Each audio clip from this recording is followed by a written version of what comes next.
Welcome back to the Cartoon Codex. Today we're diving deep into the rogues gallery of one of television's longest-running animated sitcoms. We're talking about every villain, antagonist, and nemesis that's ever crossed paths with the Griffin family and the residents of Quahog, Rhode Island. From giant chickens to murderous news anchors, from evil babies to corrupt billionaires, Family Guy has created a surprisingly diverse cast of antagonists over its more than 2 decades on the air. What makes Family Guy villains fascinating is how they differ from traditional cartoon antagonists. This isn't a show where good and evil are clearly defined. The main characters themselves are often terrible people who cause more destruction than any villain ever could. The villains of Family Guy exist in a moral grey area where motivations range from expired coupons to midlife crises, and where the line between hero and villain gets blurred beyond recognition.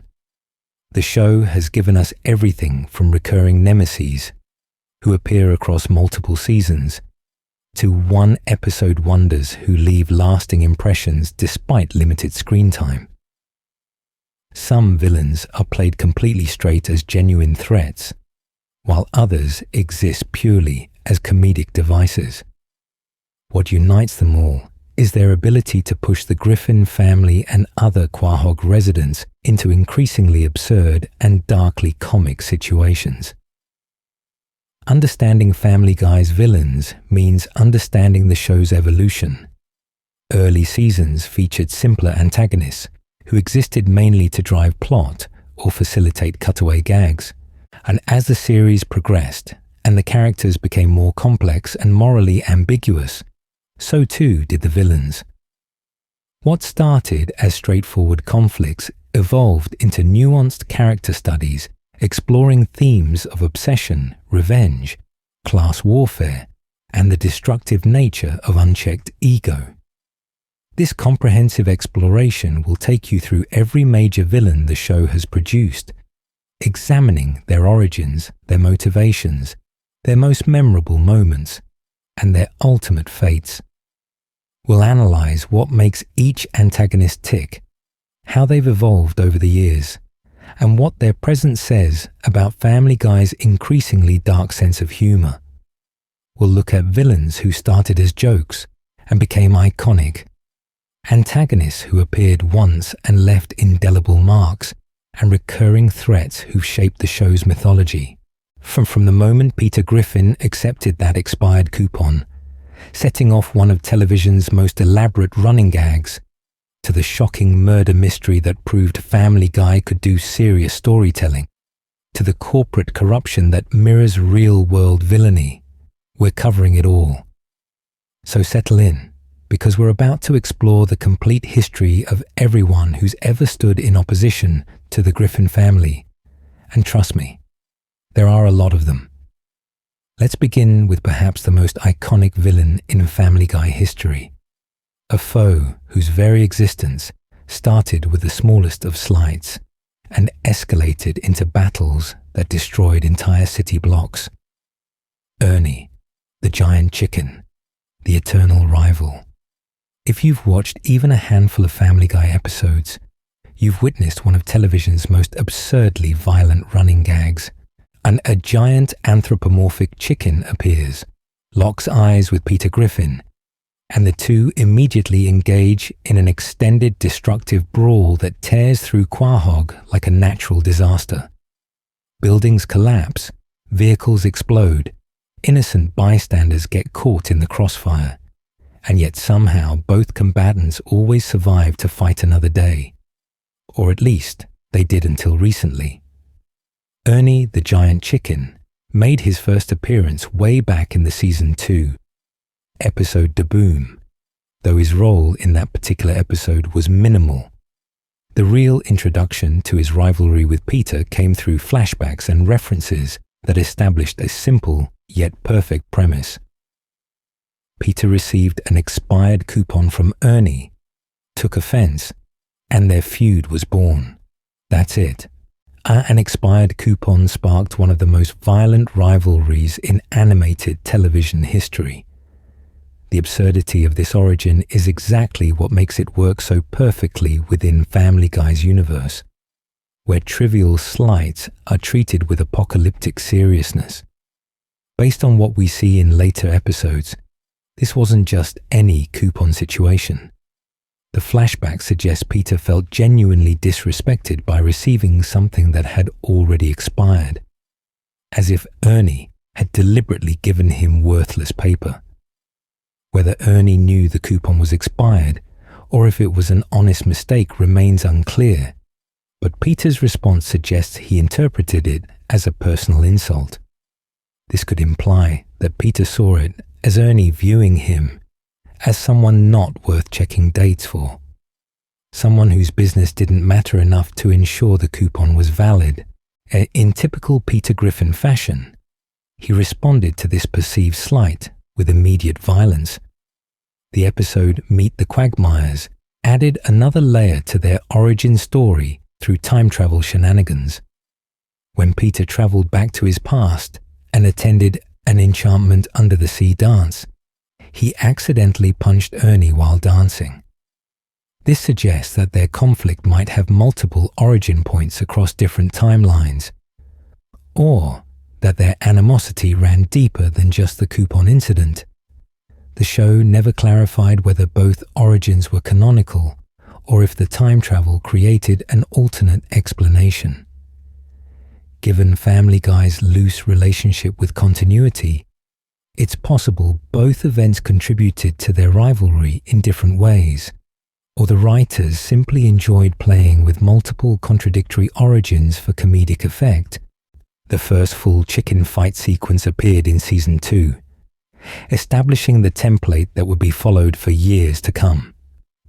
Peter and Ernie would spot each other, rush into combat, and proceed to brawl through multiple locations with ever-escalating destruction.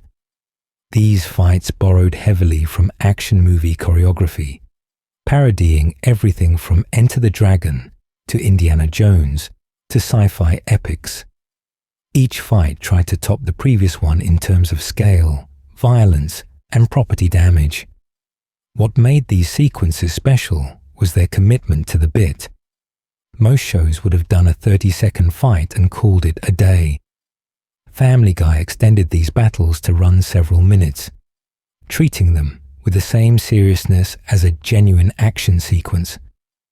The animation quality during chicken fights often exceeded the rest of the episode, and with detailed choreography, dynamic camera angles, and intricate destruction physics. The show was essentially creating mini-action movies in the middle of a sitcom. The second major chicken fight appeared in Season 4's Blind Ambition, and this one really established the epic scope these battles would achieve.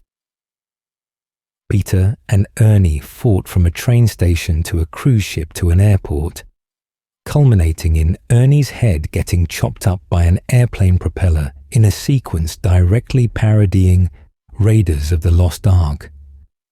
The fight introduced what would become known as the chicken scream, a distinctive sound effect that played whenever the combatants spotted each other.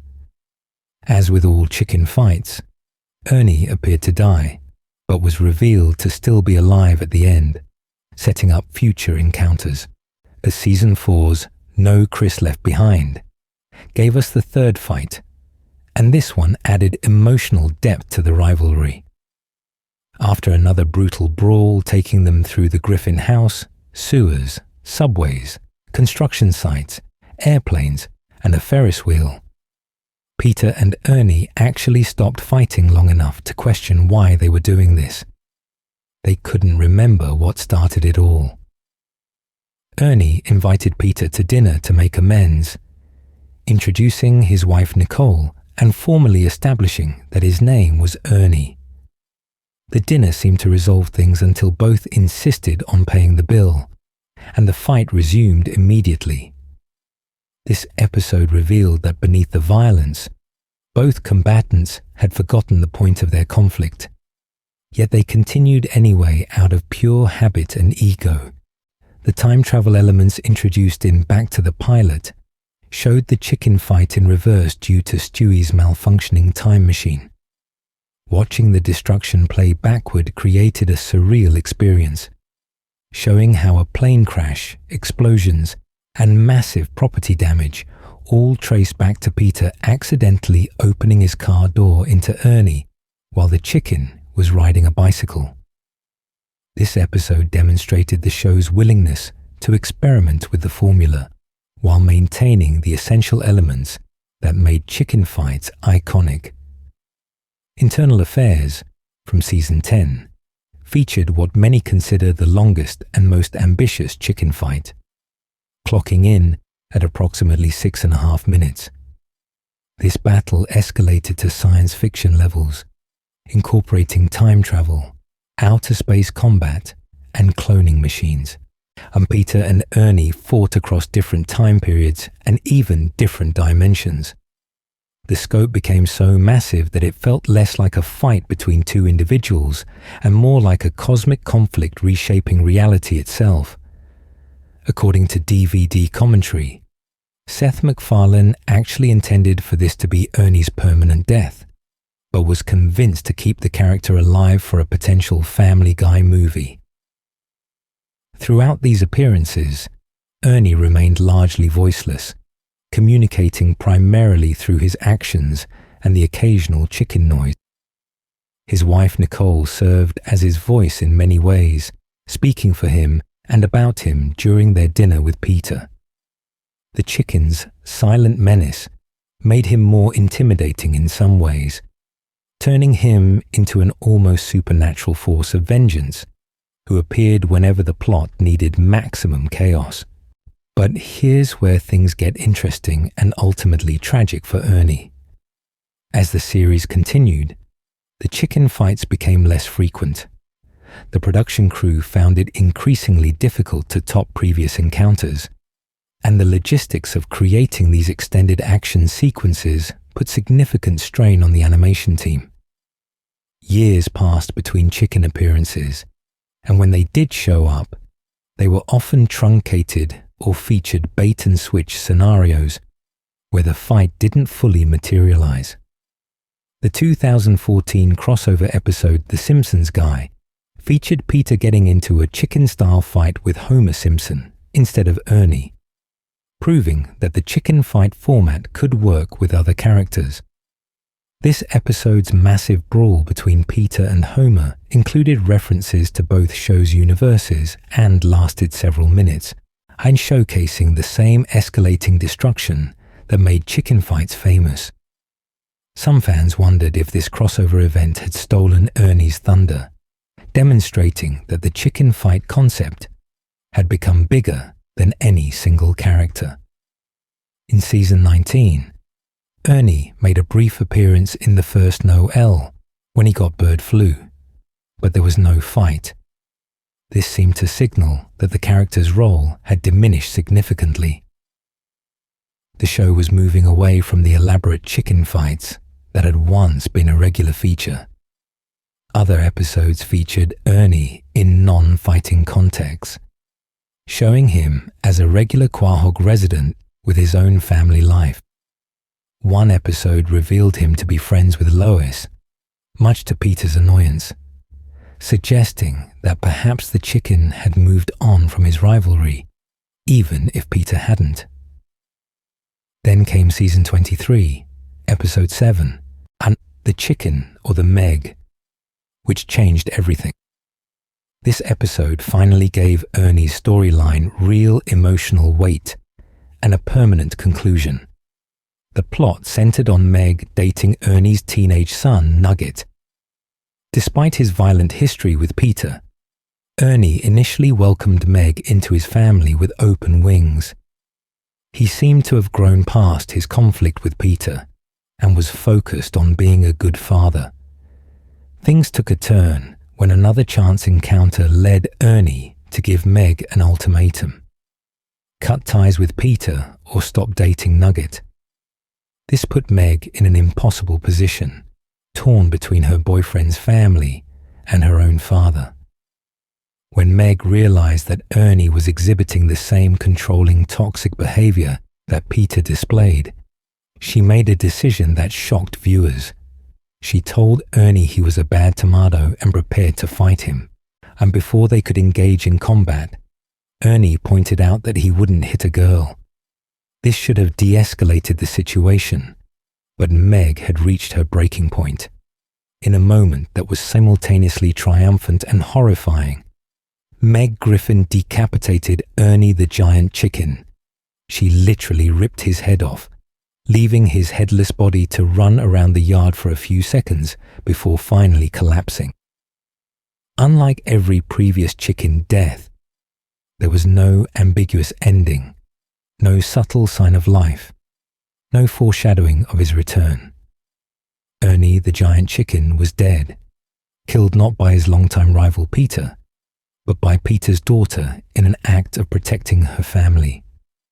In October 2025, Family Guy executive producers Alex Sulkin and Richard Appel confirmed to TV Line that Ernie's death was permanent.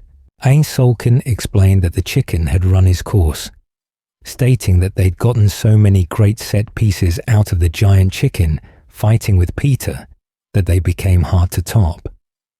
The production crew had been stretched thin, creating these elaborate sequences, and there hadn't been a full-length chicken fight in close to 15 years anyway. Appel pointed to the Simpsons crossover, noting that after watching Peter and Homer's massive fight, it was hard to know where to take things further. Ernie the giant chicken joins a very short list of Family Guy characters who've been permanently killed off.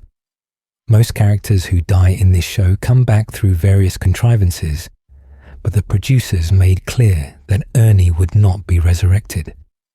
His death carries weight in the show's continuity, marking the end of one of Family Guy's longest-running gags and most iconic elements. The chicken's legacy extends far beyond the show itself. The chicken fights became some of Family Guy's most popular clips online, going viral before going viral was even a common phrase. In the early 2000s, when the show was cancelled but building a cult following, people shared these fight sequences on file-sharing platforms like Kazaa, BearShare, and iMesh.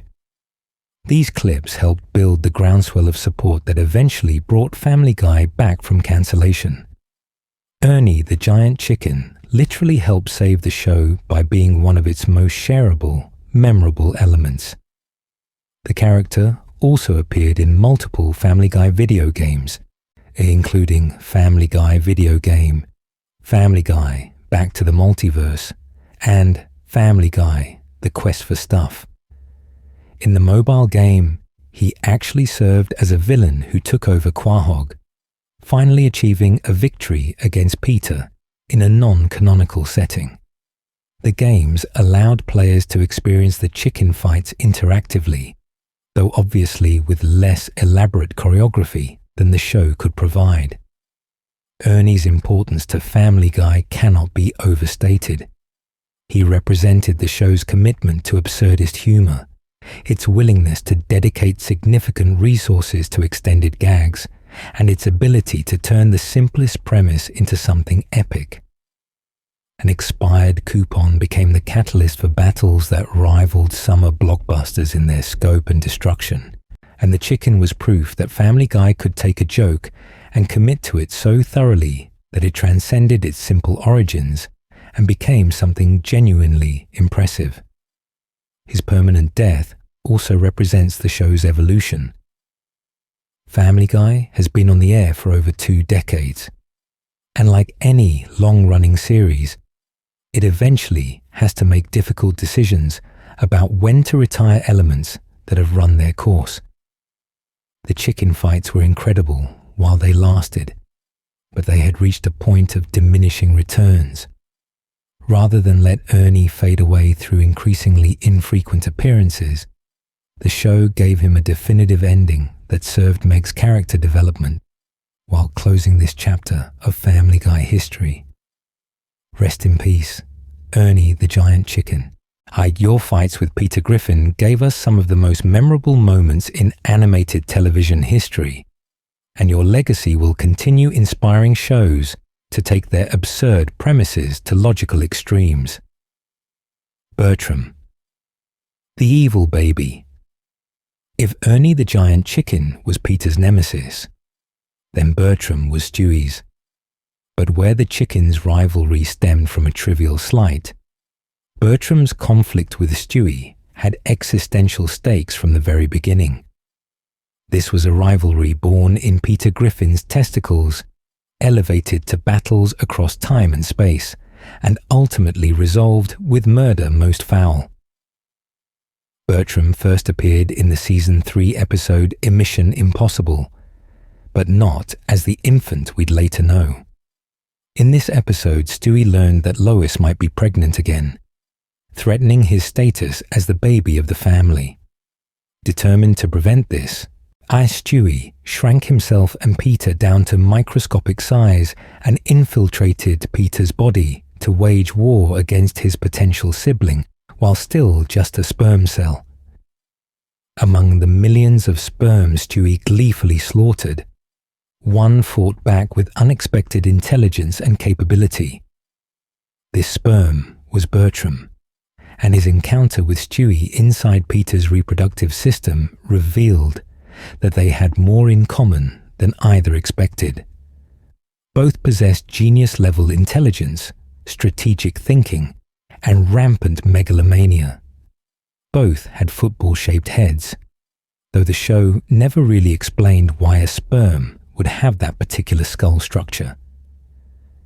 During their brief standoff, Stewie and Bertram realized they could accomplish great things together, including Stewie's ultimate goal of matricide. They parted on surprisingly amicable terms, and with Stewie abandoning his mission to prevent the new baby after finding such a kindred spirit.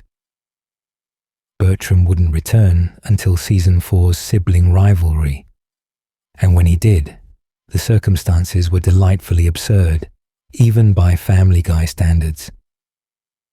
The episode began with Lois having a pregnancy scare, prompting Peter to get a vasectomy. Concerned they might want another child someday, Peter decided to freeze some of his sperm before the procedure.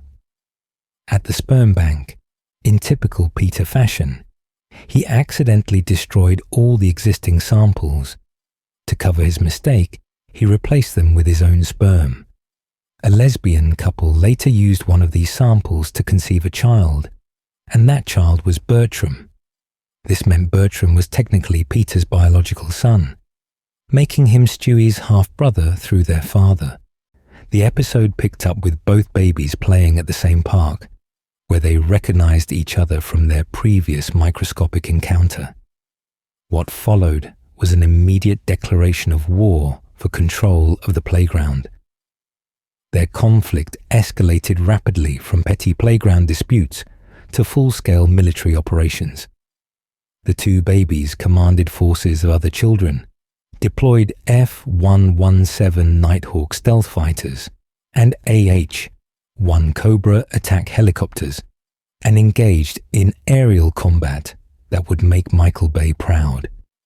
When the air battle ended in a stalemate, Bertram resorted to biological warfare, using Stewie's new girlfriend to infect him with chickenpox.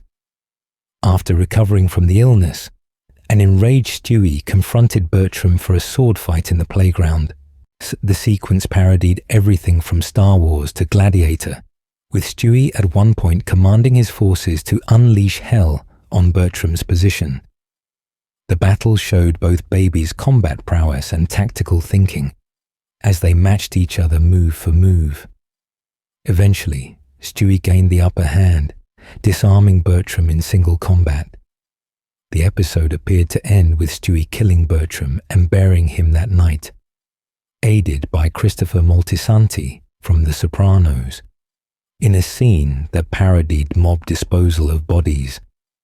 However, the grave was actually for planting a tree, and Bertram had merely admitted defeat and run away. This established a pattern where neither baby could permanently defeat the other, setting up future conflicts. Bertram's final and most ambitious appearance came in Season 9's The Big Bang Theory. This episode revealed itself to be not a simple conflict, but rather an attempt to erase Stewie from existence entirely. Bertram had discovered that Leonardo da Vinci was one of Stewie's ancestors, creating a grandfather paradox opportunity. If he could travel back in time and kill da Vinci before he had children, Stewie would never be born. The episode became a time travel adventure featuring Stewie and Brian racing to Renaissance Italy to stop Bertram's plan. The stakes were genuinely high for once, as this wasn't just about playground supremacy, but about Stewie's very existence. The time travel mechanics created interesting complications as Stewie learned about his Italian ancestry and cultural heritage along the way. He discovered his love of SpaghettiOs, and his habit of smoking on the toilet suddenly made sense in this context. Bertram succeeded in killing Leonardo da Vinci, which should have erased Stewie from the timeline. However, Stewie managed to maintain his existence through a complicated series of events that involved him effectively becoming his own ancestor. The exact mechanics were deliberately absurd and confusing, playing into Family Guy's tendency to use time travel for maximum comedy rather than logical consistency. The climax came when Stewie confronted Bertram in the past. After all their conflicts, all their battles across playgrounds and through time itself, Stewie made the decision to end things permanently. He shot Bertram in the head with a crossbow, killing his half-brother and greatest rival. Unlike their previous encounters where death was theatrical and temporary, this one stuck. Bertram died in Renaissance Italy, far from home and defeated by the enemy he'd tried so hard to eliminate. The episode ended with Stewie and Brian returning to the present, with the timeline more or less intact despite all the temporal interference. Stewie had saved the universe and ensured his own existence, but at the cost of killing his own brother. The show didn't dwell much on the emotional ramifications of fratricide, but the fact remained that Stewie had permanently ended Bertram's threat. What made Bertram such an effective villain was how he served as a dark mirror to Stewie's character. Voice actor Wallace Shawn brought the same pretentious intellectualism to Bertram that Stewie exhibited, creating a sense that these two babies really were cut from the same cloth. They shared similar speech patterns, similar megalomania, and similar contempt for the world around them. Bertram was essentially what Stewie would become if Stewie had been born to different parents and raised under different circumstances. The rivalry also highlighted Stewie's evolution as a character. Early Family Guy presented Stewie as a purely evil infant focused on matricide and world domination. His conflicts with Bertram came during a transitional period where the show was moving away from that characterization towards Stewie becoming more of an eccentric genius with questionable morals. Bertram represented the path not taken, showing what Stewie could have remained if he'd stayed committed to pure villainy, and their battles showcased Family Guy's ability to commit to premises that other shows would treat as one-off jokes. The idea of evil genius babies engaging in military warfare and time travel assassination plots was absurd enough for a cutaway gag, but Family Guy built entire episodes around it and treated the conflicts with surprising seriousness. The animation quality during their battles rivaled the chicken fights in terms of detail and choreography. Bertram's permanent death in The Big Bang Theory was confirmed by the show's creators, making him another member of Family Guy's small club of characters who stay dead. Unlike Ernie the giant chicken, who got a recent final episode, Bertram's death happened years ago and has remained canonical. Stewie's greatest intellectual rival, is gone, leaving a void that hasn't really been filled by any subsequent antagonist. The character also appeared in the video game Family Guy: Back to the Multiverse, where he served as the final boss. In this non-canonical adventure, Bertram rides a dinosaur and commands evil forces across different dimensions, taking his role as Stewie's arch-nemesis to appropriate video game extremes. The game gave players a chance to fight Bertram directly, something the show never quite delivered since most of their conflicts involved proxy armies or long-range weapons. Looking back, Bertram represents an interesting experiment in Family Guy's villain design. He was sophisticated enough to carry multiple episodes as a primary antagonist, yet simple enough in concept that his motivation was always crystal clear. He hated Stewie and wanted him dead, and there were no complex backstories or tragic origin stories beyond Peter's sperm donation created an evil genius baby. Sometimes the simplest premises make for the most effective villains. His absence from recent seasons is noticeable, particularly as Stewie has mellowed significantly from his evil baby persona. Modern Stewie rarely engages in world domination schemes or matricidal plots, instead focusing on time travel adventures with Brian and exploring his sexuality and identity. Bertram belonged to an era of Family Guy when Stewie's villainy was played more straight, and killing him off was likely part of the show's decision to move Stewie's character in a different direction. Diane Simmons, the murderous newsreader. Up until season 9, Diane Simmons was a relatively minor recurring character.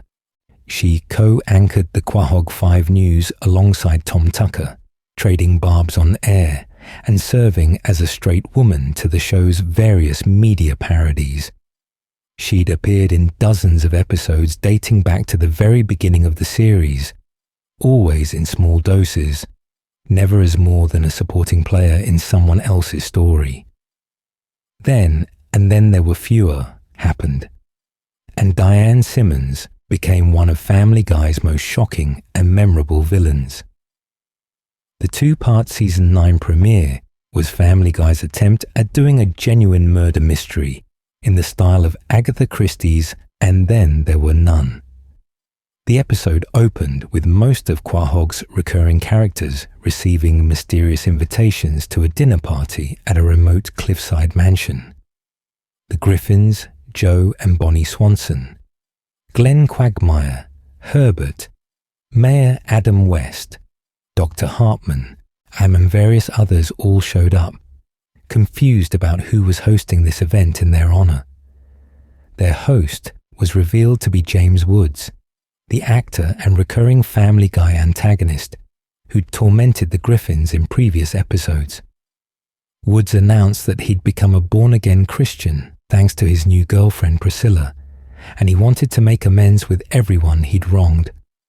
This already seemed suspicious, given Woods' history, but things went from suspicious to deadly very quickly. During dinner, Quagmire's girlfriend Stephanie sat in James Woods' chair to test whether he was being truthful about his conversion. A gun rigged to a timer went off, shooting Stephanie dead instantly. Everyone immediately suspected Woods of planning to murder them all, but Woods insisted he was innocent. They tried to leave the mansion, but a fallen tree had destroyed the bridge, trapping them all on the estate during a fierce thunderstorm. It was classic murder mystery setup, and Family Guy committed to it completely. As the night progressed, more people died. James Woods himself was stabbed to death during a power outage. Priscilla was found with her throat slit. Muriel Goldman, Mort's wife, was stabbed while investigating suspicious activity.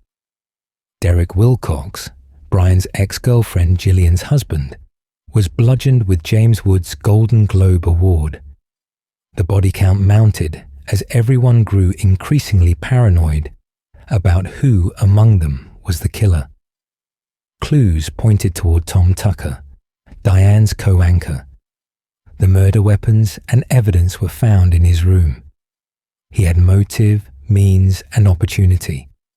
Joe Swanson, being a police officer, arrested Tom the next morning, when it seemed the case was closed. Everyone prepared to leave the mansion, relieved that the nightmare was over. That's when Lois Griffin's sharp mind changed everything. She went to speak with Diane about Tom's arrest and noticed something odd. Diane had packed a dress for her first solo newscast, even though she couldn't have known Tom would be leaving until just moments ago. This detail seemed small, but it was enough to make Lois realize the truth. Diane Simmons was the killer. Confronted, Diane didn't deny it. She pulled a gun on Lois and explained everything. Her life had fallen apart when she turned 40 years old. Tom Tucker had arranged for her to be replaced at the news desk by a younger, more attractive anchor. Around the same time, James Woods, who she'd been secretly dating, had dumped her for the same reason. She was getting too old. These two betrayals, coming simultaneously, destroyed Diane's career and personal life. Consumed by rage and a desire for revenge, Diane had formulated an elaborate plan. She bribed Priscilla, who was actually a station intern, to seduce James Woods and convince him to become a born-again Christian. Priscilla then convinced Woods to throw the dinner party as part of making amends, setting up the perfect scenario for Diane to murder him and frame Tom Tucker for the crime. The gun rigged to shoot Woods was supposed to kill him when he sat at the head of the table. But Diane had miscalculated when dinner would actually start. When Stephanie sat in Woods's chair to test his sincerity, the gun went off too early, killing an innocent person by accident. This forced Diane to improvise, and during the power outage, she grabbed a knife and stabbed Woods in the back, finally achieving her revenge. But the knife had her fingerprints on it. When Priscilla woke up and saw Diane removing the weapon from Woods' body, she realized the truth and became hysterical. Fearing exposure, Diane slit Priscilla's throat to silence her. Muriel Goldman then caught Diane trying to plant evidence in Tom's room, so Diane stabbed her too. Derek was bludgeoned with the Golden Globe when he went to the balcony to call police, which would have ruined Diane's frame job. Each murder after the first was Diane desperately covering her tracks and ensuring Tom took the fall. Standing there with a gun pointed at Lois, Diane fully expected to kill her former friend and colleague. She'd already murdered 4 people, 5 if you count the original target, our Woods. One more death to protect her secret seemed inevitable, but Diane had made one critical mistake. She'd underestimated Stewie Griffin. Throughout the episode, Stewie had been acting strangely protective of Lois, even carrying a sniper rifle around the mansion. In the climactic moment, just as Diane prepared to pull the trigger, Stewie shot her from long range with perfect accuracy. The bullet struck Diane in the chest, and she tumbled backward off a cliff into the ocean below. Her body was never recovered, but given the height of the fall and the bullet wound, there was no ambiguity about her fate. Diane Simmons was dead, becoming one of the few Family Guy characters whose death was confirmed as permanent by the show's creator. What made Diane such an effective villain was how the episode built to the revelation. For 9 seasons, she'd been a background character who occasionally delivered news reports or traded insults with Tom Tucker. There was no foreshadowing of villainous intent, no hints that she was capable of murder. The audience had no reason to suspect her of anything beyond being a somewhat bitter middle-aged newswoman. This made the twist genuinely surprising in a way Family Guy rarely achieved. Her motivation was also disturbingly realistic compared to most Family Guy villains. She didn't want world domination or revenge over an expired coupon. She'd been discarded by society for the crime of aging, losing her career and relationship simultaneously because she wasn't young anymore. Her rage came from a place of genuine pain and humiliation, making her more sympathetic than villains with purely selfish or absurd motivations. The episode walked a fine line between justifying her anger at how she'd been treated while condemning her murderous response. The episode itself was a departure from Family Guy's usual style. There were no cutaway gags interrupting the narrative flow. The humor was darker and more subdued, appropriate to the murder mystery genre. The show committed to building tension and maintaining mystery in ways it typically avoided, trusting that the audience would stay engaged without constant joke delivery. This gamble paid off, as And Then There Were Fewer received strong ratings and critical praise, with many considering it one of Family Guy's best episodes. Diane's actress, Laurie Allen, had voiced the character since the show's beginning, making her one of the longest-serving guest performers on Family Guy. Her final episode gave her a lot more to do than simply reading news copy, allowing her to portray a fully realized villain with complex emotions. The character's death meant Allen's time on the show ended, though she would later voice other minor characters in subsequent seasons. The episode's impact on Family Guy's continuity was significant. Seth MacFarlane confirmed on Twitter that the deaths in And Then There Were Fewer were permanent and canonical. Diane wouldn't be coming back. Muriel Goldman stayed dead, leaving Mort Goldman a widower. Derek Wilcox's death meant Gillian became a widow. Even James Woods' death was initially treated as permanent, though he was later resurrected in Tom Tucker, The Man in His Dream, with the explanation that he'd been brought back to life in a secret lab reserved for celebrities. Only Woods got that escape clause. Diane remained definitively dead. Her absence was addressed in subsequent episodes. Joyce Kinney replaced her as Tom Tucker's co-anchor, and Tom occasionally referenced the tragedy of what had happened. The show didn't dwell on it, but it acknowledged that a major supporting character had turned out to be a serial killer and was now gone. This added a layer of darkness to Quahog's history that hadn't existed before. Looking at Diane's villainous turn from a broader perspective, it represented Family Guy's willingness to take risks with its supporting cast. Turning a character who'd been around since episode 1 into a murderer could have backfired spectacularly if handled poorly. But by committing to the genre elements, building genuine suspense, and giving Diane clear motivation rooted in realistic societal issues like ageism and sexism, the episode made her transformation believable within the context of the story. The episode also demonstrated something important about Family Guy's evolution. It could do serious storytelling when it wanted to. And Then There Were Fewer proved that Family Guy wasn't just random gags and cutaways. The writers could construct a coherent mystery plot, plant clues, build to a satisfying reveal, and deliver genuine dramatic moments alongside the comedy. Diane Simmons' murder spree showed that even in a show as anarchic as Family Guy, actions could have permanent consequences and character deaths could matter.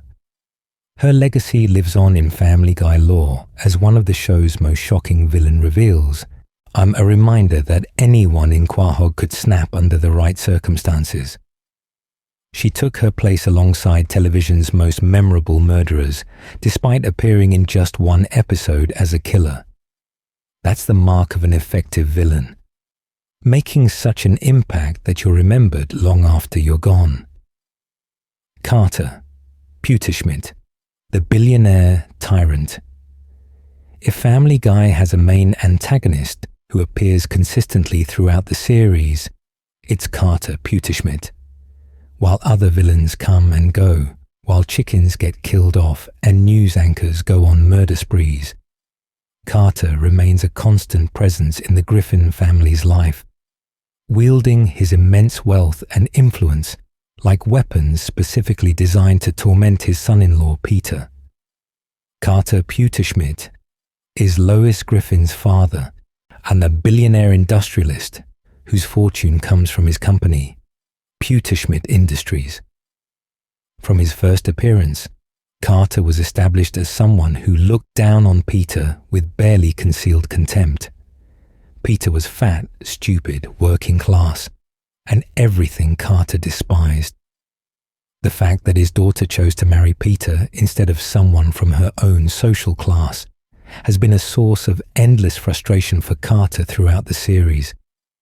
What makes Carter such an effective villain is that his antagonism isn't constant or pure.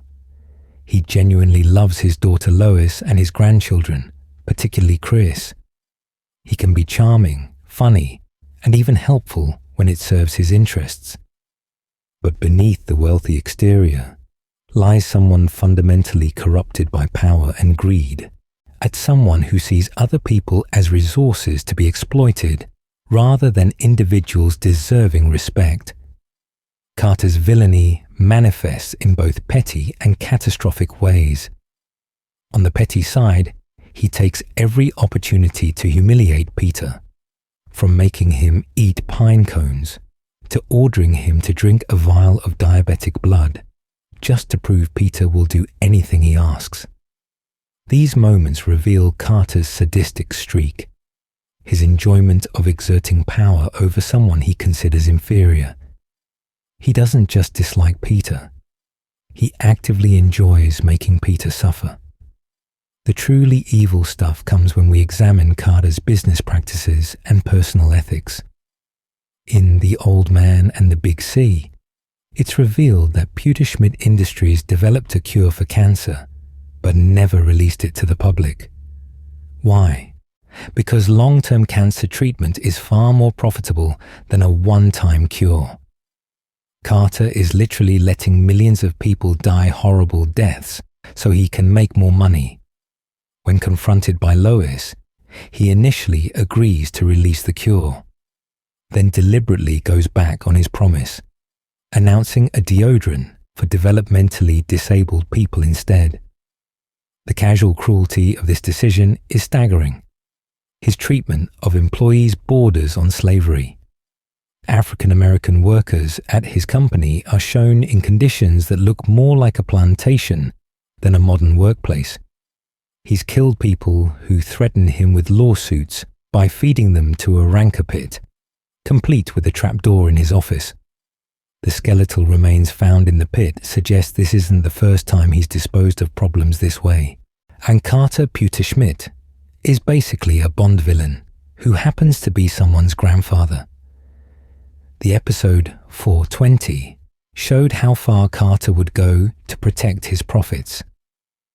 When Quahog legalized marijuana and his company's earnings suffered, he manipulated Brian into helping him get pot banned again. Brian, desperate to get his book published, betrayed his principles and worked to criminalize something he believed should be legal. Carter dangled the promise of publication in front of Brian. Then, when the book flopped anyway, didn't care at all about Brian's devastation. He'd gotten what he wanted, and Brian's dreams were irrelevant to him. Carter's relationship with his wife Barbara reveals another dimension of his villainy. In Family Guy, it's discovered that Barbara has Jewish ancestry on her family side. Carter forced her to hide this heritage because he was ashamed of it, putting social pressure on his wife that she regretted for the rest of her life. He also had an affair with an Asian woman, likely involved in sex trafficking based on his comments about the movie Taken, showing his infidelity and possible involvement in international crime. His treatment of his own son Patrick might be his cruelest act within his own family. After Patrick suffered a mental breakdown and was institutionalized following a traumatic childhood event, Carter essentially erased him from family history. He pretended Patrick never existed, going so far as to remove him from family photos and deny his existence when asked. Only when Lois discovered the truth did Patrick's existence become acknowledged again. Disowning your own child because they became mentally ill is a special kind of heartless. Yet despite all this villainy, Carter occasionally shows genuine affection for his family. He dotes on Chris, teaching him about business and treating him more kindly than he ever treats Peter. He clearly loves Lois, even if he disagrees with her choice of husband. His relationship with his grandchildren is generally warm and supportive.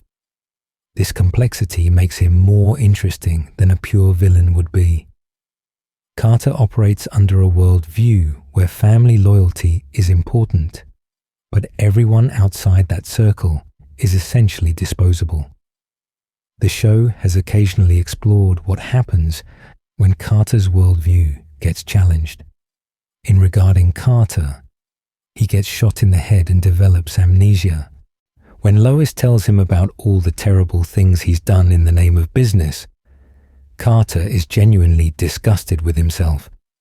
This suggests that deep down, even Carter knows his behavior is wrong, but his normal state involves suppressing any conscience that might interfere with profit-making. His antagonism toward Peter specifically stems from multiple sources. There's class prejudice, certainly. Carter comes from old money and can't understand how his daughter ended up with someone so far beneath her station. There's also frustration at Peter's stupidity, as Carter frequently has to clean up messes that Peter creates. But perhaps most importantly, there's jealousy. Despite having nothing, Peter has Lois's love in a way Carter never could through all his wealth and manipulation. Carter tried to bribe Peter into leaving Lois with $1 million check back before they were married, showing that he's been trying to break them up from the very beginning. The episode Model Misbehavior showed one of the few times Carter faced real consequences for his actions when Peter gave him a beat down. Usually, Carter's wealth insulates him from any repercussions, but Peter's physical revenge was satisfying for viewers who'd watched Carter abuse Peter for years.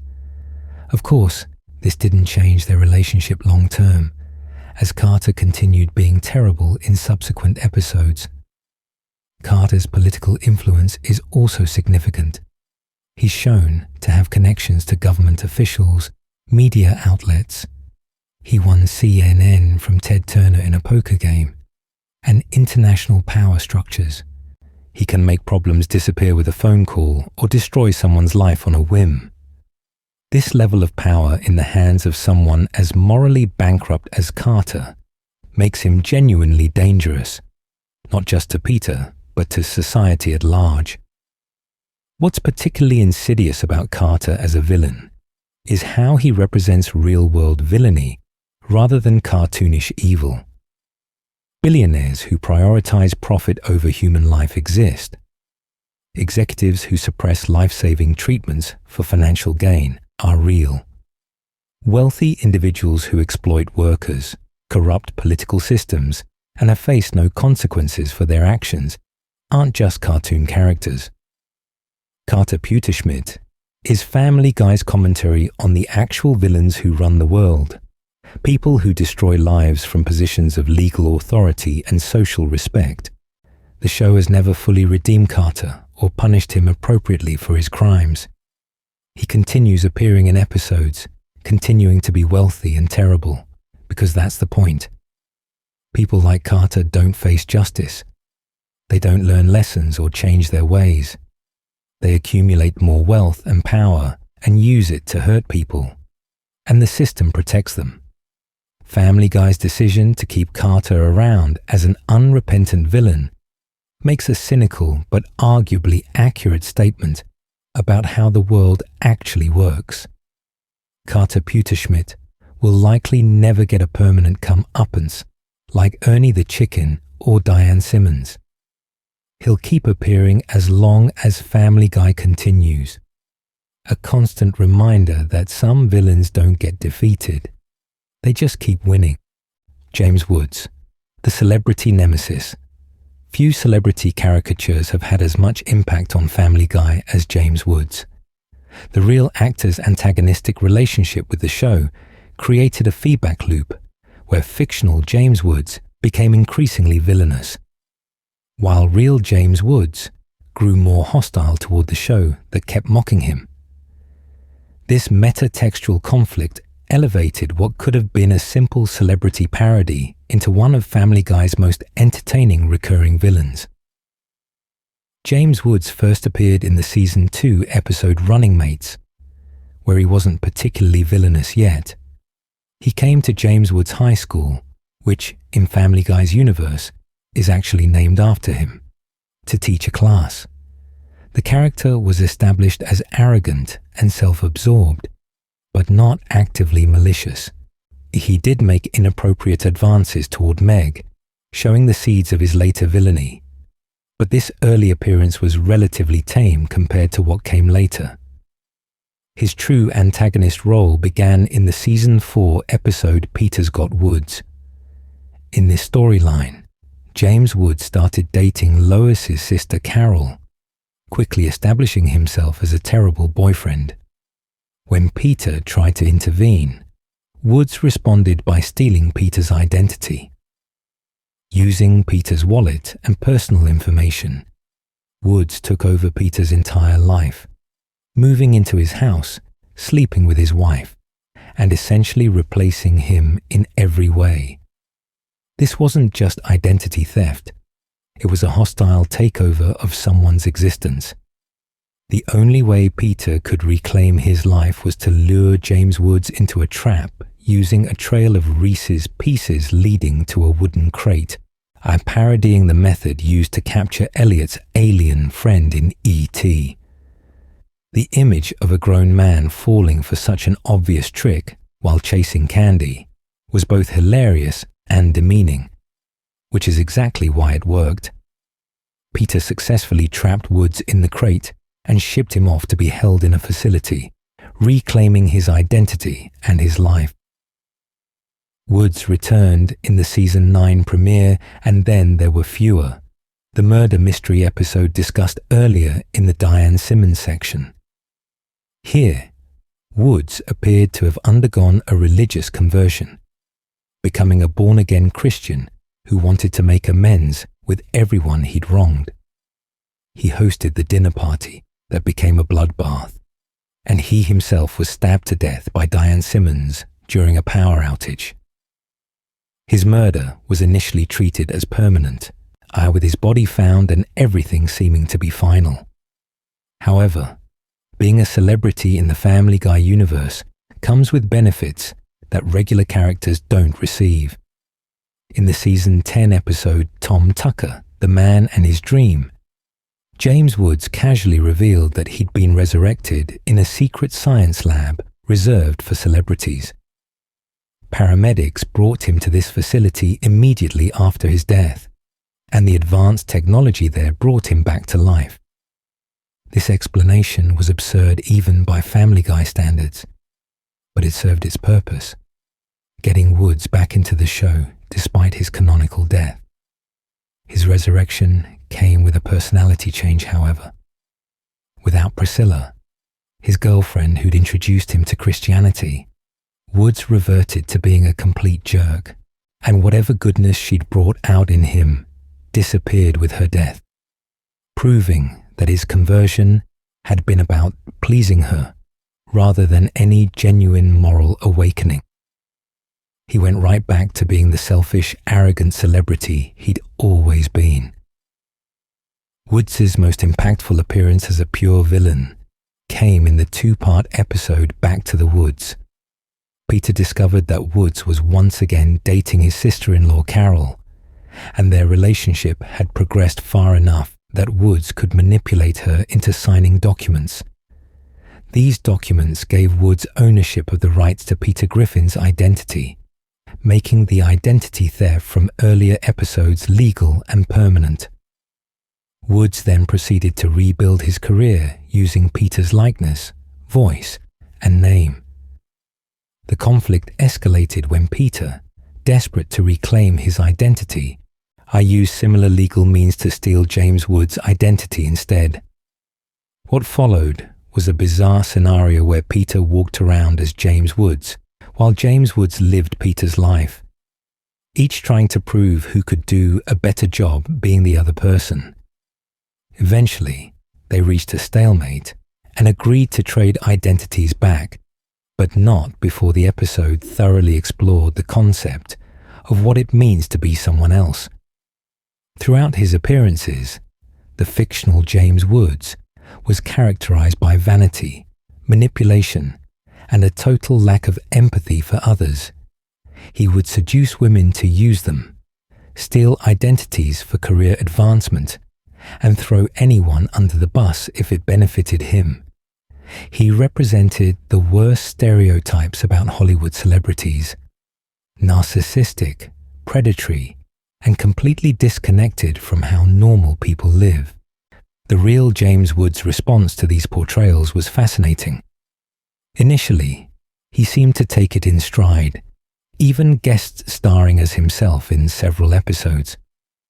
But as the show's caricature became more villainous and the real Woods became more politically conservative and outspoken, the relationship soured.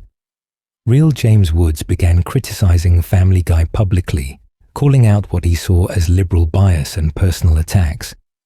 The show responded by making fictional James Woods even more terrible, creating a cycle of mutual antagonism.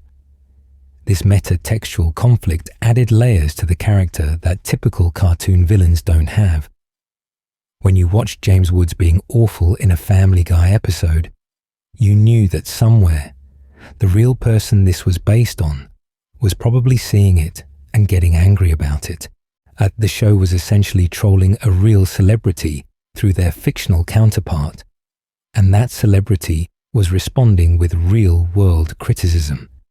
It blurred the line between fiction and reality in ways that made the villainy more impactful. The character also allowed Family Guy to satirize Hollywood culture more broadly.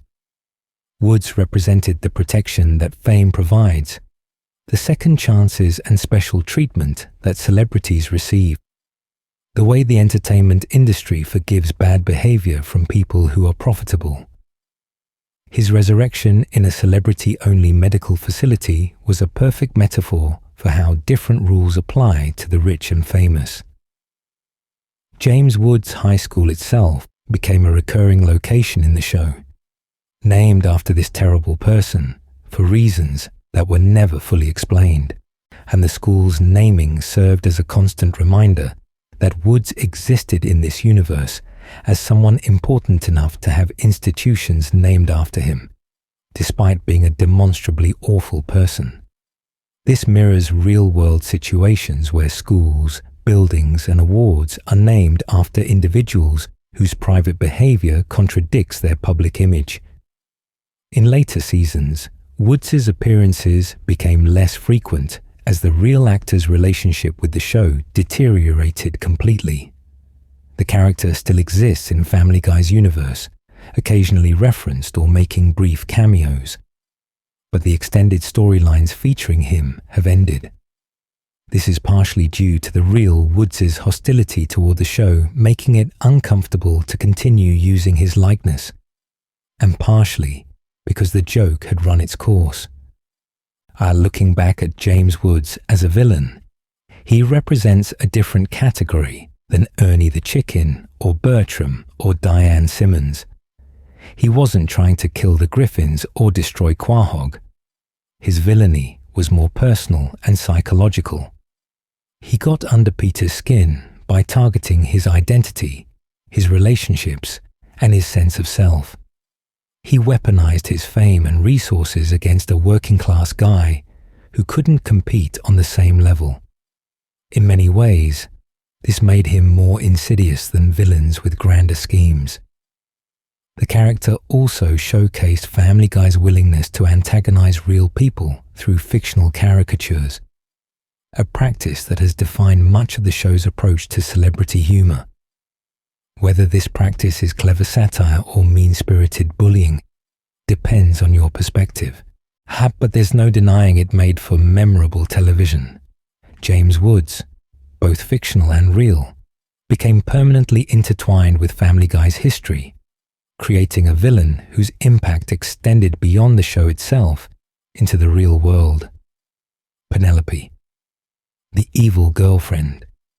In Season 10, Episode 19, Mr. and Mrs. Stewie, Family Guy introduced what many consider to be Stewie Griffin's greatest romantic interest and most dangerous rival combined into one package. Penelope, voiced by Academy Award winner Cate Blanchett, appeared for just one episode but left an impression that fans still discuss years later.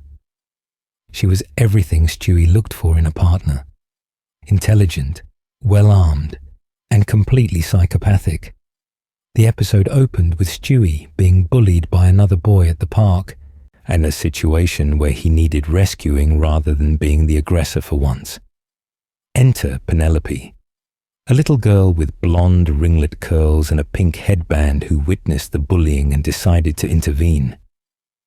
Her method of helping? She gave the bully a piece of taffy laced with superglue, which the show strongly implied killed him by sealing his mouth and throat shut. This was Stewie's introduction to his future soulmate. Watching her casually murder a child with candy, Stewie was immediately smitten. Here was someone who shared his worldview, his methods, and his complete disregard for human life. When he visited Penelope's house for a play date, he discovered that she had the same fascination with weapons and destructive devices that he did. Her room was essentially an armory disguised as a nursery, filled with laser guns, explosives, and various implements of chaos. They bonded over their shared interests, and a relationship blossomed. For a brief time, the episode played their romance relatively straight, showing two evil geniuses finding happiness together. They went on dates, they collaborated on plans, they seemed genuinely compatible in ways Stewie had never experienced before. The episode even parodied Mr. and Mrs. Smith, with both babies hiding their more extreme tendencies from each other, while maintaining the appearance of a normal relationship. The conflict arose when Penelope revealed the full extent of her nihilistic worldview. She wasn't just evil in the way Stewie had been early in the series, focused on specific goals like matricide or world domination. Penelope wanted to destroy things for the sake of destruction itself. She had no grand plan, no ultimate objective. She simply enjoyed chaos and suffering on a level that even Stewie found disturbing. Her particular target for destruction was Brian, Stewie's best friend and constant companion. Penelope saw Brian as a weakness, something holding Stewie back from achieving his full potential as an agent of chaos. She wanted Stewie to kill Brian as proof of his commitment to their relationship and their shared philosophy of destruction. This demand put Stewie in an impossible position: choose his girlfriend or his best friend. What followed was a spectacular action sequence that showcased exactly how dangerous Penelope was. When Stewie refused to kill Brian and tried to protect him, Penelope didn't just accept the rejection and leave. She went to war. The two babies engaged in an extended fight using advanced weaponry and tactical thinking and combat skills that rivaled anything seen in the chicken fights. Penelope wielded an anti-gravity gun that could trap opponents in a suspended state, laser weapons that could level buildings, and various other sci-fi armaments. Stewie countered with his own arsenal, including a device that could reverse the polarity of energy weapons. Their battle took them across rooftops, through streets, and eventually onto the top of a moving truck, all while innocent bystanders ran for their lives from the two psychopathic toddlers trying to kill each other. The choreography of their fight was notable for how evenly matched they were. Unlike Stewie's battles with Bertram, where Stewie usually had some advantage, Penelope could match him, move for move. She wasn't just smart enough to challenge him intellectually, as she was skilled enough to challenge him physically. This equality made her genuinely threatening in ways few Family Guy villains managed to be. What made Penelope particularly interesting as a villain was that she genuinely loved Stewie. Even during their fight, her attacks seemed calculated to incapacitate or imprison rather than kill. When she had Stewie at a disadvantage, instead of finishing him off, she attached him to a streetlight with a grappling hook. She wanted to remove the obstacle, Brian, to their relationship, not destroy Stewie himself. This created a complex dynamic where her villainy came from love rather than hate. The fight's climax came when they both struggled over the anti-gravity gun on top of the moving truck. Stewie eventually gained the upper hand, holding Penelope in a position where he could defeat her completely. Instead of killing her or having her arrested, he extracted a promise she would leave Brian alone. Penelope agreed, and then she kissed Stewie goodbye before riding off into the distance with a smile. That ending was crucial to understanding Penelope's character. She didn't get defeated in any traditional sense. She chose to walk away, respecting Stewie's decision, even though it meant giving up on their relationship. The smile as she departed suggested she enjoyed the fight, enjoyed testing herself against someone as skilled as Stewie, and perhaps still held out hope they'd cross paths again. She remained dangerous, free, and unrepentant, which is exactly what made her such an effective villain. Cate Blanchett's vocal performance brought sophistication and genuine menace to the character. Penelope spoke with an English accent similar to Stewie's, creating an auditory mirror effect that reinforced their compatibility. Blanchett played her as both charming and terrifying, switching between sweet romantic declarations and cold-blooded murder plans with ease. It's not every day you get an Oscar-winning actress to voice a homicidal toddler, and Blanchett committed to the bit completely. The episode was well received by fans and critics, with many praising it as one of Season 10's standout episodes. The combination of action, romance, and comedy worked better than it had any right to, creating a story that functioned both as a parody of spy thrillers and as a genuine exploration of Stewie's character development. By the end, and Stewie had chosen friendship and loyalty over romantic compatibility, marking an important moment in his evolution from villain to anti-hero. What's frustrating for fans is that Penelope never appeared again. She's one of the most requested characters for return appearances, yet the show has never brought her back. There are several possible reasons for this. The episode worked so well partially because it was self-contained.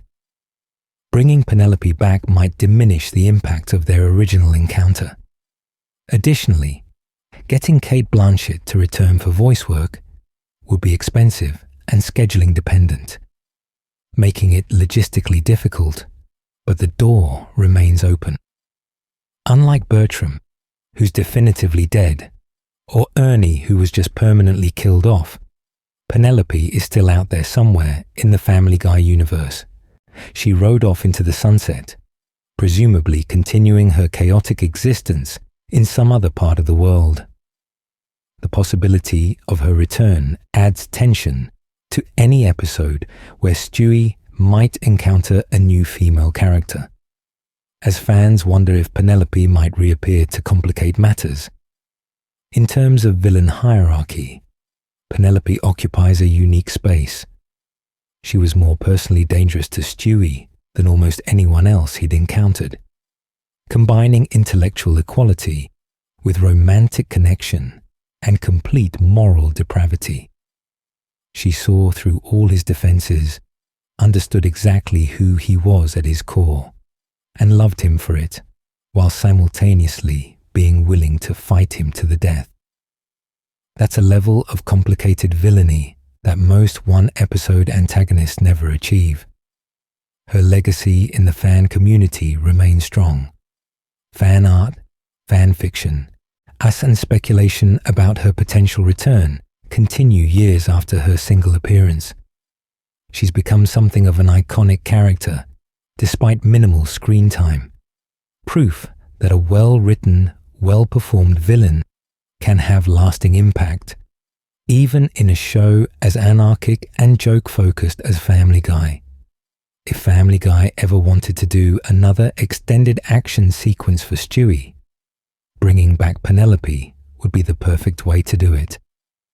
The groundwork is already there for a reunion episode that could explore how both characters have changed, whether their philosophies still align, and whether love can conquer all when both parties are homicidal maniacs. Until then, Penelope remains one of Family Guy's greatest untapped resources, a villain with unlimited potential waiting for the right moment to return. The Evil Monkey. Closet terror. Chris Griffin's fear of the evil monkey in his closet became one of Family Guy's longest-running background gags.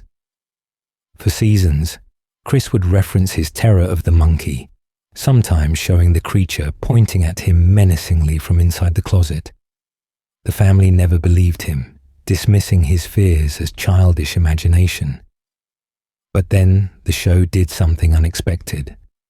They made the evil monkey real, gave him a backstory, and transformed him from a simple side gag into a sympathetic character.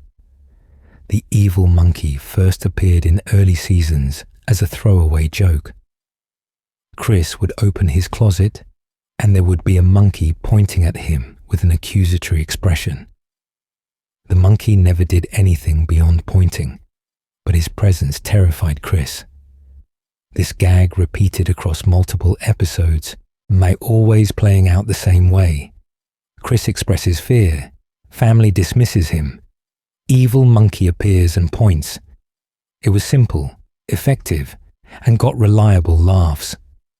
What made the gag work was its absurdity combined with Chris's genuine terror. Here was a monkey that literally just pointed, yet Chris treated it as a serious threat. The disconnect between the minimal actual danger and Chris's maximum fear response created the humor. The family's refusal to believe Chris added another layer, suggesting either that Chris was genuinely imagining things or that everyone else was willfully ignorant of a real threat in their home. The show occasionally varied the gag slightly. Sometimes the monkey would appear in unexpected places outside the closet.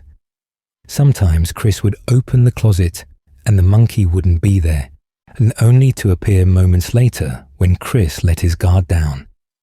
These variations kept the joke fresh, while maintaining its essential elements: monkey, pointing, Chris screaming. Then came the season 5 episode Hannah Banana, which changed everything. The episode revealed that the evil monkey was real, had always been real, and had a genuinely tragic backstory that recontextualized every previous appearance. The monkey wasn't evil at all. His name was actually just Monkey, and he'd been living in Chris's closet as a refugee from his own destroyed life. According to the backstory revealed in this episode, the monkey had once been happily married with a family of his own. He'd worked hard, provided for his loved ones, and lived a normal monkey life. Then one day, he came home early and discovered his wife in bed with another monkey, and this betrayal destroyed him emotionally and psychologically. His wife divorced him, took custody of their children, and left him with nothing. Broken and homeless, the monkey wandered until he found Chris's closet. He took up residence there, living off scraps and dealing with his depression in solitude. The pointing gesture that terrified Chris wasn't accusatory or evil at all. It was just how the monkey communicated, or perhaps a nervous habit developed during his trauma. He wasn't trying to scare Chris. He was just existing in the only space he had left, and his presence happened to frighten a child who didn't understand his situation. This revelation transformed the evil monkey from a monster into a victim. Every time Chris had screamed and run away, he'd been fleeing from someone dealing with depression and homelessness, and every time the family dismissed Chris's concerns, they'd been ignoring a genuine tragedy happening in their home. The pointing that seemed threatening was actually just a lonely creature trying to exist while dealing with unbearable pain. The episode handled this revelation with surprising sensitivity. The monkey explained his situation to Chris, who suddenly understood that the monster in his closet was actually just a sad, broken individual who needed help rather than fear. Chris apologized for misjudging him, and they reached an understanding. The monkey could stay in the closet as long as he needed, and Chris would no longer be afraid of him. This moment of compassion from Chris showed character growth that Family Guy rarely highlighted. Chris was usually portrayed as the dumb kid, as someone who understood very little about complex emotional situations. But here, he grasped the monkey's pain immediately and responded with kindness rather than continued fear. He offered friendship to someone who desperately needed it, transforming their relationship from antagonistic to supportive. The evil monkey appeared in several episodes after this revelation, but in completely different contexts. Instead of being the scary thing in the closet, he became a background character who occasionally interacted with the family. He was shown having dinner with them, hanging out during family activities, and generally being integrated into the household. The relationship between Chris and the monkey evolved into something resembling friendship, or at least peaceful coexistence. In the Season 8 episode Go Stewie, Go, the monkey moved out of the closet entirely, having apparently gotten his life back together enough to find his own place. Chris was genuinely sad to see him go, highlighting how their relationship had developed from terror to affection. The monkey's departure was treated as bittersweet, rather than as a relief, showing that Chris had genuinely come to care about his former tormentor. The character made sporadic appearances in the later seasons, usually in crowd scenes or brief gags. His presence was no longer threatening or even particularly notable. He'd simply become another Quahog resident with his own life happening off-screen. Sometimes he appeared with a new girlfriend or wife, suggesting he'd managed to move past his earlier trauma and rebuild his personal life. Other times, he showed up at community events, indicating he'd integrated into society rather than remaining isolated in a closet. What made the evil monkey's arc so interesting was how it subverted typical villain redemption stories. He wasn't redeemed because he never needed redemption in the first place. He wasn't actually evil, just misunderstood and suffering. The villain reveal turned out to be a victim reveal, transforming the entire premise of the running gag. This kind of narrative twist is rare in sitcoms, especially ones as committed to absurdist humor as Family Guy. The backstory also added dark humor to previous appearances. Knowing that the monkey pointing at Chris was actually a depressed divorcee dealing with trauma made every earlier gag simultaneously funnier and sadder, Family Guy managed to add pathos to a character whose entire purpose had been generating cheap scares and screams. This demonstrated the show's capability for unexpected emotional depth when it chose to deploy it. From a thematic standpoint, the evil monkey represented how fear often comes from misunderstanding. Chris was terrified of something he didn't comprehend, creating a monster out of someone who was actually harmless. Once he learned the truth and approached the situation with empathy rather than fear, the monster disappeared and a person remained. This message about compassion and understanding feels almost out of place in Family Guy's usually cynical universe, which is, perhaps, why it works so well, and the character's design was simple but effective. A standard cartoon monkey with exaggerated expressions and that distinctive pointing pose. Voice actor Danny Smith gave him a weary, defeated vocal quality that communicated his depression and exhaustion, even in brief appearances. The combination of design and performance created a character who was funny, sad, and memorable despite relatively limited screen time. Looking at the evil monkey's complete arc, from terrifying closet monster to sympathetic divorcee to integrated community member, we see a character journey that most sitcom villains never receive. He went from antagonist to ally, from threat to friend, and all because the show decided to ask what his story was, rather than just using him as a repeated gag. And this willingness to develop even minor joke characters into three-dimensional individuals is part of what's kept Family Guy running for over 2 decades. One-off villains, the Rogues Gallery, while recurring villains like Ernie the Chicken and Carter Pewterschmidt get multiple episodes to develop their antagonism. Some of Family Guy's most memorable villains appeared for just 1 episode before disappearing forever.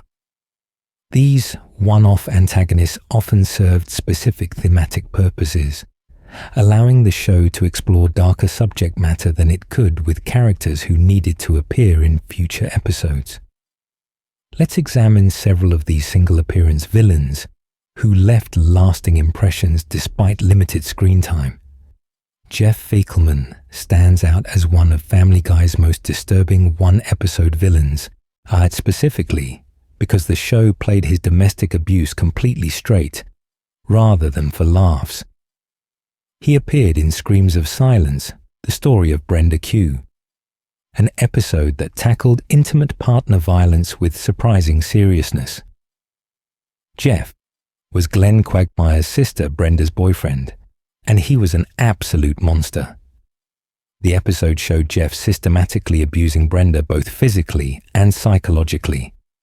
He would hit her, then manipulate her into thinking it was her fault.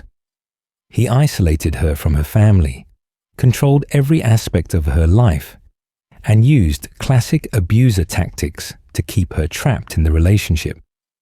What made this particularly effective was that the show didn't try to find humor in the abuse itself. Jeff was presented as a genuine threat, and Brenda's situation was treated as tragic rather than comedic. Quagmire, despite his many moral failings in other episodes, recognized what was happening to his sister and wanted to help her. But Jeff had so thoroughly manipulated Brenda that she defended him and refused to leave. The episode explored how difficult it is to help someone in an abusive relationship when they're not ready to leave, a realistic portrayal that showed surprising understanding of domestic violence dynamics. The resolution came when Quagmire decided that talking wouldn't solve the problem. In a scene that was shockingly brutal even for Family Guy, Quagmire crushed Jeff between a tree and his own car, killing him instantly. The death was presented not as a punchline, but as a necessary act to protect Brenda from someone who would never stop hurting her. The episode ended with Brenda free from her abuser, though traumatized by the years of abuse she'd endured. Jeff Fiekelman's surname was itself a joke. It essentially means feces man. But everything else about the character was played seriously. He represented real-world evil, the kind that happens behind closed doors and destroys lives gradually rather than spectacularly. Family Guy using this character to address domestic violence showed the show's capability for tackling serious issues when it chose to do so. Mike Pulaski appeared in A Fistful of Meg as a school bully who took the concept to psychopathic extremes. Unlike typical bullies who push kids around for social dominance, Mike was genuinely unstable and violent. When Meg accidentally spilled her lunch on his jacket, his response was to threaten her with extreme physical harm. His hair-trigger temper meant that literally anything could set him off, and once angry, he didn't stop until he'd hurt someone. What made Mike interesting as a villain was how the episode examined Meg's response to being bullied. Quagmire, having dealt with a female bully in his past who sexually abused him, decided to train Meg to defend herself. But the training wasn't about making Meg stronger or teaching her to fight conventionally. Instead, Quagmire taught her to weaponize the things about herself that everyone mocked: her gross body, her lack of conventional attractiveness, her general unpleasantness. The final confrontation between Meg and Mike was both triumphant and disturbing. Meg didn't beat Mike through superior fighting skills. She defeated him by kissing him, popping a pimple onto him, and then lifting her shirt to show him her body. The sight was so horrifying that Mike literally melted, dying in a grotesque fashion that suggested Meg's physical appearance was actually dangerous to look at directly. Mike Pulaski served as a commentary on how bullies are often portrayed as ultimately harmless when they're actually dangerous. The school administration's complete failure to protect Meg, even encouraging the fight to happen, reflected real-world problems with how institutions handle bullying. Mike's violent instability made him a genuine threat rather than just an obstacle for Meg to overcome, raising the stakes beyond typical sitcom conflicts.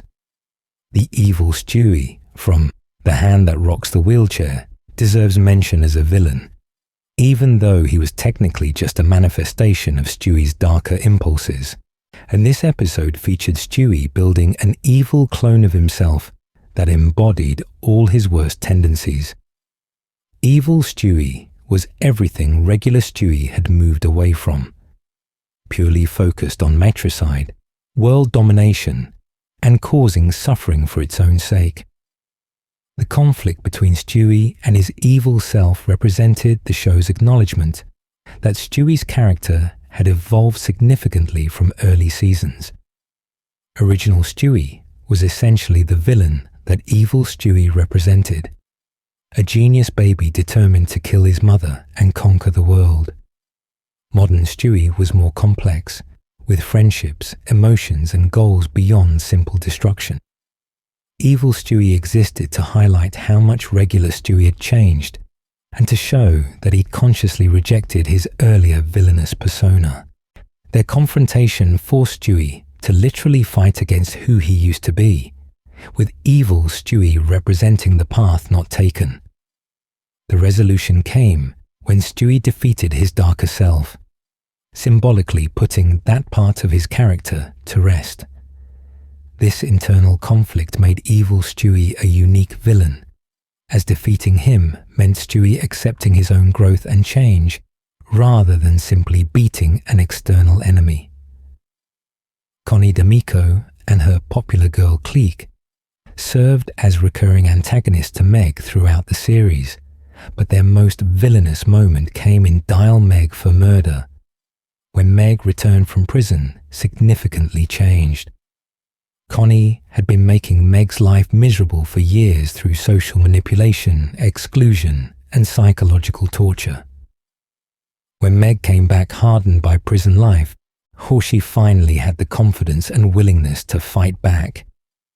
The confrontation where Meg beat up Connie and her friends with a bag of sodas was cathartic for viewers who'd watched Meg suffer for seasons.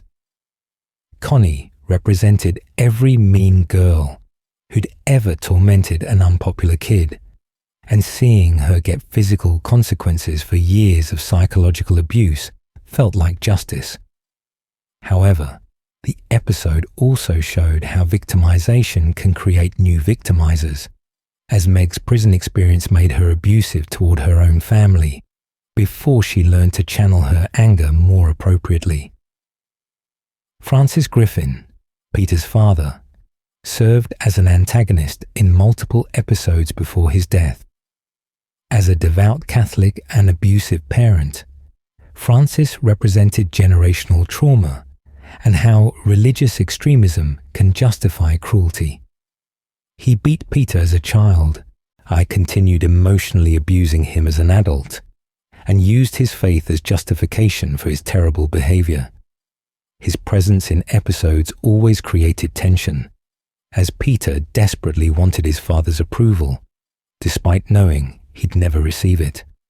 Francis's death in Family Guy viewer Male 2 was treated as a significant moment in Peter's character development. The episode explored Peter's conflicted feelings about losing someone who'd been both a parent and a tormentor. Francis's villainy was rooted in real psychological dynamics between abusive parents and their children, making him one of Family Guy's more grounded antagonists despite the show's usual absurdism. These one-off and limited appearance villains served important functions within Family Guy's narrative structure. They allowed the show to explore themes that recurring villains couldn't support, to kill characters off without losing valuable assets, and to experiment with different types of antagonists without committing to long-term storylines. Each brought something unique to their respective episodes, whether it was shocking violence, social commentary, or character development for the protagonists. Stewie's lesser nemeses. While Bertram was Stewie's primary antagonist for much of the series, other characters have filled the rival role with varying degrees of success and memorability. These lesser nemeses highlight different aspects of Stewie's character and provided conflict beyond his relationship with Brian or his family. Doug, voiced by Chris Parnell, appeared as Stewie's preschool rival in the later seasons, and unlike Bertram, who was evil and megalomaniacal, Doug was simply smarter than Stewie and knew it. He would correct Stewie's mistakes in class, show off his superior intelligence, and generally make Stewie feel intellectually inadequate. For a character whose entire identity was built around being the smartest person in any room, having a peer who could match or exceed his abilities was infuriating. The rivalry between Stewie and Doug never escalated to the violence that characterized Stewie's conflict with Bertram. Instead, it played out through academic competition, subtle sabotage, and passive-aggressive interactions. Doug represented the kind of antagonist Stewie would encounter in real life as he grew older. Someone who challenged his sense of superiority through legitimate ability rather than evil schemes. And Doug's death in season 21 came without fanfare or dramatic confrontation. He died in a commuter plane crash off-screen, with his death mentioned casually in passing. This unceremonious end reflected how Doug had never achieved the significance as a rival that Bertram had. He was a minor annoyance rather than a true threat, and his removal from the series barely registered as notable. The Griffins themselves have often served as antagonists to Stewie when his schemes conflict with their interests. Lois, in particular, has thwarted many of Stewie's plans, though usually accidentally rather than through active opposition. Early seasons featured Stewie's repeated attempts to kill Lois, making her the primary target of his villainy, even though she wasn't actively villainous herself. As Stewie's character evolved away from matricidal plans toward more complex goals, his relationship with Lois became less antagonistic. However, episodes occasionally revisited the conflict, particularly in alternate timeline or simulation episodes, where Stewie's original personality remained dominant.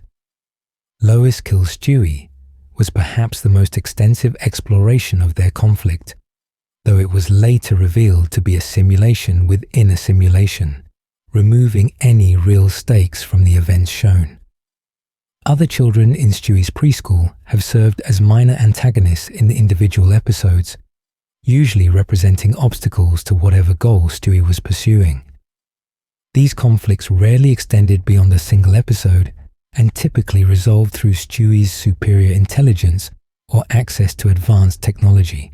None achieved the status of recurring nemesis, instead serving as disposable antagonists who facilitated plot without requiring ongoing development.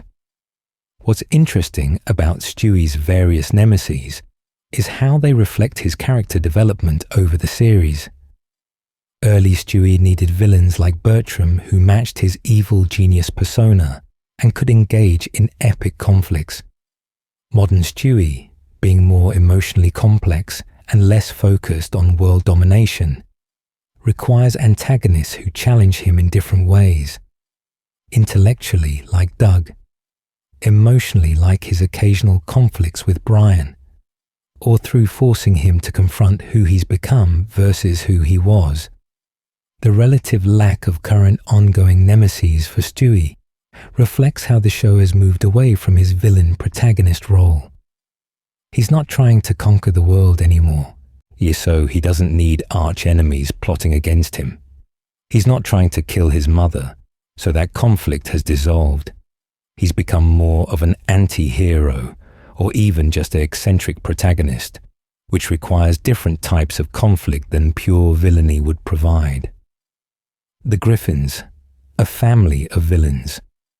One of Family Guy's darkest running themes is how the Griffin family themselves often act as the worst villains in any given episode. Peter, Lois, Meg, Chris, and even sometimes Stewie and Brian engage in behavior that would mark them as antagonists if they weren't the protagonists. This blurring of the hero-villain distinction has become more pronounced in later seasons, as the show has leaned into darker humor and more extreme character flaws. Peter Griffin has evolved from a lovable idiot to something approaching a sociopath. His body count from various schemes and accidents would make him one of television's most prolific killers if the show acknowledged continuity. He's destroyed entire city blocks through negligence, killed numerous people through his incompetence or malice, and regularly commits crimes ranging from fraud to assault without facing meaningful consequences. His treatment of Meg borders on abuse, with constant belittling, physical violence, and emotional neglect that would constitute child abuse in any realistic context. He's abandoned his family to pursue various obsessions, risked their lives repeatedly through his schemes, and shown minimal capacity for learning from mistakes or changing his behavior. Peter exists in a moral vacuum where his wants supersede everyone else's needs, and he'll hurt anyone to get what he desires. Lois has her own catalogue of villainous acts that often get overlooked because she's positioned as the responsible parent. She's had affairs, engaged in violent behavior when angered, participated in Peter's illegal schemes, and shown herself willing to manipulate situations to her advantage, regardless of who gets hurt. Her kleptomaniac tendencies have been played for laughs, but stealing is still stealing, and she's remarkably good at it. The episode Dial Meg for Murder showed Meg at her most villainous, returning from prison with an aggressive, abusive personality that terrorized the entire family. While she eventually backed down from that behavior, the episode revealed that Meg is capable of genuine violence and cruelty when she stops being the victim. Her later murder of Ernie the chicken proved she's willing to kill when pushed far enough. Brian's intellectual pretensions hide someone who's often just as terrible as the rest of the family. He's cheated on nearly every girlfriend he's had, manipulated people for personal gain, abandoned his own son, and regularly placed his ego above other people's well-being. His liberal political positions don't stop him from being a hypocrite who fails to live up to his own stated values when it's inconvenient. Even Chris, typically portrayed as harmless and dumb, has had moments of disturbing behavior. His relationship with his teacher Herbert crosses lines into inappropriate territory, and while he's usually the victim in those situations, the show has sometimes portrayed him as willingly participating. His general incompetence has also led to destructive outcomes, though usually through stupidity rather than malice. Stewie's evolution from pure villain to complex anti-hero doesn't erase all his terrible behavior. He still killed people, still built weapons of mass destruction, and still possesses the capacity for extreme violence when motivated. The fact that he's now more emotionally developed and less focused on matricide doesn't mean he's not dangerous when he wants to be. This collective dysfunction means that the Griffin family often serves as their own antagonists. Episodes where they fight amongst themselves can be more vicious than those featuring external villains, as they know exactly how to hurt each other most effectively. The show has increasingly leaned into this dynamic and making the family less sympathetic over time as their worst qualities become more pronounced. What makes this particularly interesting is how the show continues calling them protagonists while acknowledging their villainy. We're supposed to root for Peter even when he's clearly wrong. We're expected to sympathize with Lois despite her many crimes. The show asks us to accept that these terrible people are still the heroes of their own story, just as real people who do terrible things rarely view themselves as villains. This blurring of protagonist and antagonist roles has become increasingly common in modern television, but Family Guy has been doing it longer than most. The show recognized early on that funny characters don't need to be good people, and that making your main cast morally questionable creates more comedy opportunities than making them paragons of virtue. The family's villainy also serves as social commentary on how privilege protects people from consequences. The Griffins rarely face meaningful punishment for their actions because they're white, American, and protagonists of their own story. This parallels how real-world privilege allows people to get away with behavior that would destroy others' lives. Family Guy doesn't always seem conscious of this commentary, but it's present regardless of authorial intent. Conclusion: the evolution of evil in Quahog. Over more than 2 decades on the air, Family Guy has created a rogues gallery that ranges from the absurd to the genuinely disturbing, from one-joke villains to complex antagonists with understandable motivations. The show's approach to villainy has evolved alongside its characters, moving from simpler conflicts to more nuanced explorations of what makes someone an antagonist. Early Family Guy villains were mostly straightforward. Ernie the giant chicken represented petty grudges escalated to insane proportions. Evil Stewie was focused on matricide and world domination. These villains existed to facilitate comedy and action sequences without requiring much depth. They were effective because they were simple, giving the show clear conflicts to build episodes around. As the series progressed and characters developed, villains became more complex.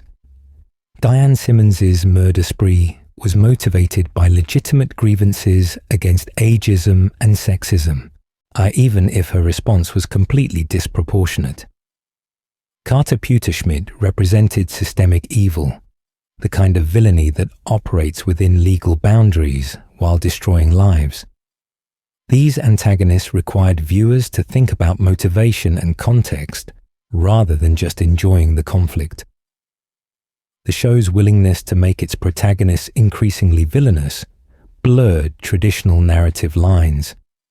When Peter causes as much destruction as Ernie the chicken, when Lois's crimes rival Diane Simmons's in some ways, when the family's dysfunction creates more problems than external villains, the concept of hero and villain becomes meaningless. This reflects a broader trend in television toward anti-heroes and morally complex protagonists. But Family Guy has been exploring this territory since before it was fashionable, and what remains consistent across all eras of Family Guy villainy is the show's commitment to its bit.